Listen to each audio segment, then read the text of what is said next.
Bismillahirrahmanirrahim. Assalamualaikum warahmatullahi wabarakatuh.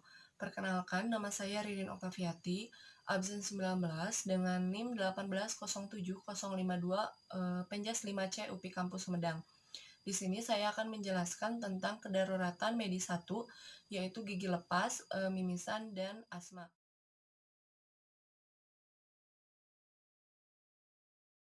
Untuk penyebab utama terjadinya gigi lepas dikarenakan yaitu penyakit pada gusi atau yang biasa disebut dengan periodontal. Penyebab lain gigi lepas bisa terjadi karena cedera saat olahraga, kecelakaan bermotor, pukulan pada gigi saat berkelahi, atau menggigit makanan yang terlalu keras, atau bisa juga terjatuh sehingga gigi terbentur dan mengakibatkan gigi patah atau gigi lepas. Oleh karena itu, sebaiknya anak-anak hindari olahraga yang melibatkan kontak fisik secara langsung seperti sepak bola, basket, bela diri, tinju, dan lain-lain. Sementara itu, olahraga lain yang tidak melibatkan kontak fisik secara langsung pun, misalnya voli atau yang lainnya, bukan berarti tidak beresiko menyebabkan cedera pada gigi, yaitu gigi patah atau gigi lepas. Yang kedua, untuk tanda dan gejala gigi lepas sendiri, yaitu yang pertama, gusi berdarah. Gusi terlihat memerah, bengkak, dan mudah berdarah saat menyikat gigi atau makan makanan yang bertekstur keras. Ciri-ciri yang tadi saya sebutkan adalah tanda awal peradangan pada gusi.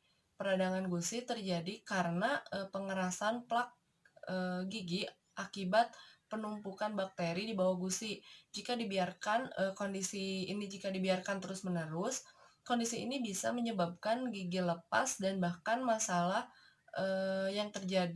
lain yang terjadi pada gigi dan gusi. Yang kedua, gigi terasa sakit. Ketika kita mengalami rasa sakit pada salah satu gigi atau bahkan di sekitar mulut disertai dengan pembengkakan, segera konsultasikan ke dokter gigi karena hal ini bisa menjadi tanda atau gejala bahwa kita mengalami penyakit gusi atau periodontal stadium lanjut yang membutuhkan pengobatan segera. Untuk gejala yang paling umum atau mudah diamati pada saat akan gigi lepas, yaitu gigi terasa goyang. Ketika diraba menggunakan lidah atau disentuh dengan menggunakan tangan, biasanya gigi yang akan lepas biasanya terasa goyah. Untuk penanganan gigi lepas, yang pertama dilakukan adalah tangani gigi bagian atas atau mahkotanya saja. Yang kedua, jangan menggosok atau mengikis gigi untuk menghilangkan kotoran karena ini bisa merusak permukaan akar. Yang ketiga, bilas gigi dalam semangkuk air, jangan di bawah air mengalir. Yang keempat, letakkan gigi dalam wadah dan larutkan dalam susu. Yang kelima, pasang kain kasa pada bagian gigi yang cedera.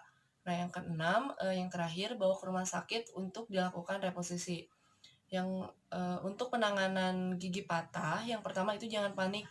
Ketika kita melakukan pertolongan pertama, kita sebagai penolong panik, maka korban akan lebih panik daripada kita. Nah, yang kedua, patahan gigi jangan sampai digosok atau dilap dengan tisu. Yang ketiga, rendam dengan susu karena susu mempunyai banyak nutrien yang dibutuhkan untuk menjaga agar kondisi patahan gigi itu tetap terjaga. Yang keempat, jika tidak ada susu, simpan di mulut, tepatnya di bagian bawah lidah. Nah, yang kelima, bawa ke rumah sakit atau klinik terdekat untuk mendapatkan penanganan yang lebih lanjut.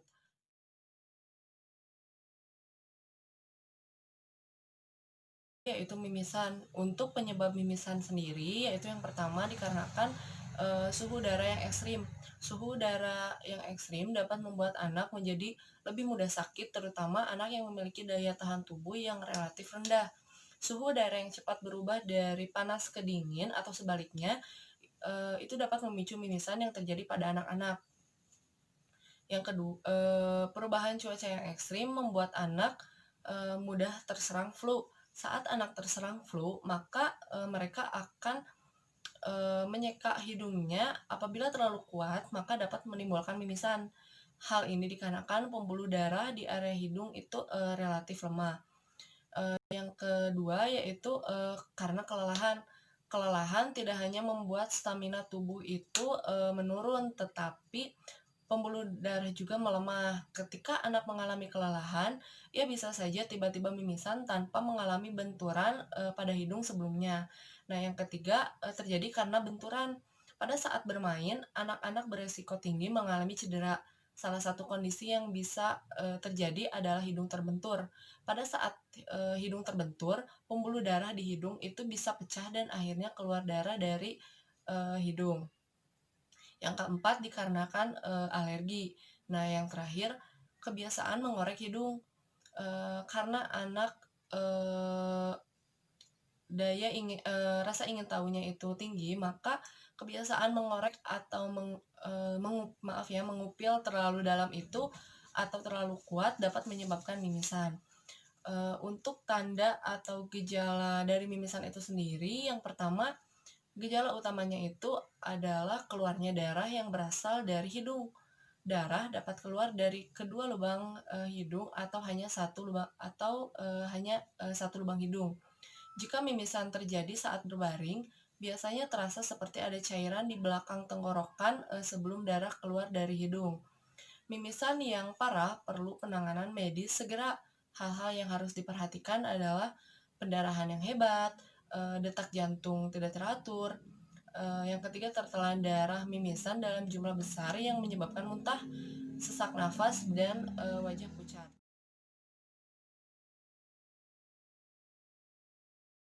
Untuk penyebab asma, yang pertama karena faktor keturunan, di mana anak memiliki sejarah di keluarga yang memiliki riwayat penyakit asma. Yang kedua, faktor lingkungan, di mana anak memiliki alergi terhadap hal tertentu seperti makanan, debu, atau lingkungan yang berpolusi. Yang ketiga, faktor cuaca dan suhu. Yang keempat, bayi yang lahir secara prematur atau berat badan rendah pada saat lahir. Yang kelima, infeksi saluran pernapasan. Untuk gejala dan tanda-tanda asma, yaitu yang pertama, batuk secara terus-menerus saat dia sedang bermain, saat malam hari, atau ketika ia menangis dan tertawa. Yang kedua, saat beraktivitas, anak tampak kurang bertenaga, lemah, lesu, dan sering batuk. Yang ketiga, tarikan napas yang pendek dan lebih cepat. Yang keempat, sering merasakan sesak dan tidak nyaman di bagian dada. Yang kelima, terdengar bunyi seperti bersiul ketika bernafas. Yang kelima, yang terakhir, otot leher dan dada terasa kaku atau tegang.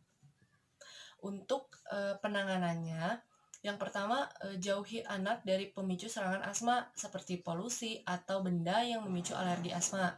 Yang kedua, minta anak untuk diam dan tenang, biarkan dia rileks, dan minta dia untuk menarik nafas secara dalam-dalam. Yang ketiga, longgarkan baju jika yang dikenakan anak itu pakaian ketat. Yang keempat, berikan inhaler dan minta anak menghirupnya 2 kali dengan jeda 2 menit sampai anak merasa baikan. Yang kelima, jika lupa membawa inhaler, berikan air hangat untuk dia minum sampai inhaler didapatkan. Atau yang terakhir, segeralah bawa anak ke rumah sakit untuk untuk mendapatkan penanganan yang lebih lanjut.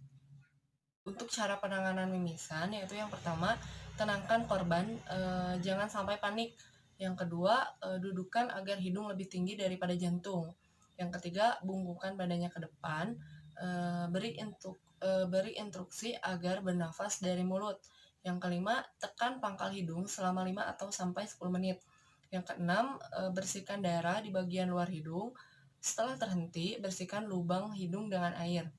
Untuk mencegah mimisan, yaitu yang pertama, jaga kuku anak agar selalu pendek untuk mencegah terjadinya cedera pada hidung. Yang kedua, hindari bermain di luar saat udara kering dan panas, karena itu akan memicu mimisan. Segera ke rumah sakit apabila mimisan tidak kunjung berhenti setelah 2 kali upaya penanganan pada hidung selama 10 menit, disertai pusing dan yang lain-lain.